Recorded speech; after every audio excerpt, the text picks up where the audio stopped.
News Malayalam ആസ്ഥാനം സന്ദർശിച്ച് Goa governor PS. Sreedharan Pillai. മാധ്യമരംഗത്ത് news Malayalam വേറിട്ട വ്യക്തിത്വമായി മാറുമെന്ന് ഉറപ്പുണ്ട് എന്ന് അദ്ദേഹം അഭിപ്രായപ്പെട്ടു.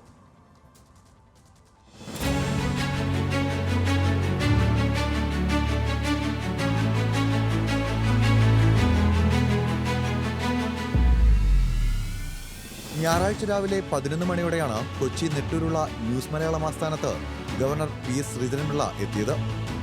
News Malayalam chairman സകിലൻ Padmanabhan, managing director Abubakar Siddique, CEO R Ajith Kumar എന്നിവർ ചേർന്ന് സ്വീകരിച്ചു. 1 മണിക്കൂറോളം അദ്ദേഹം ന്യൂസ് മലയാളം ഓഫീസിൽ ചെലവഴിച്ചു.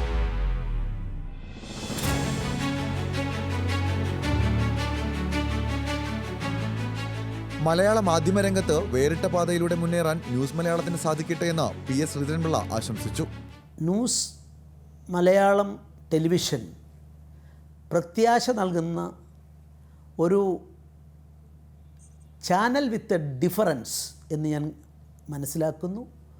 ആ സംരംഭത്തിനും എല്ലാവിധ ആശംസകളും നേരാൻ ഞാൻ ഈ അവസരം ഉപയോഗിക്കുന്നു.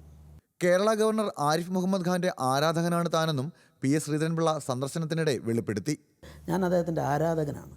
ഇസ്ലാമികവും അല്ലെങ്കിൽ മതപരമായ വ്യക്തി നിയമങ്ങൾ ഇൻ്റർപ്രറ്റ് ചെയ്യാൻ സുപ്രീം കോടതിക്ക് അവകാശമില്ലെന്ന വാദം വന്നപ്പോൾ അത് നിയമം ഒത്താശ ചെയ്തപ്പോൾ ഒരു 33 വയസ്സുകാരനായ ഒരാൾ ട്രഷറി ബെഞ്ചിൽ നിന്നും ചാടി എണീറ്റ് അരുത്, അനീതിയാണ്, ഇതാ എൻ്റെ രാജിക്കത്ത് പിടിച്ചോന്ന് പറഞ്ഞ് കൊടുത്ത ആളെ ഞാൻ ഓർക്കുന്നു.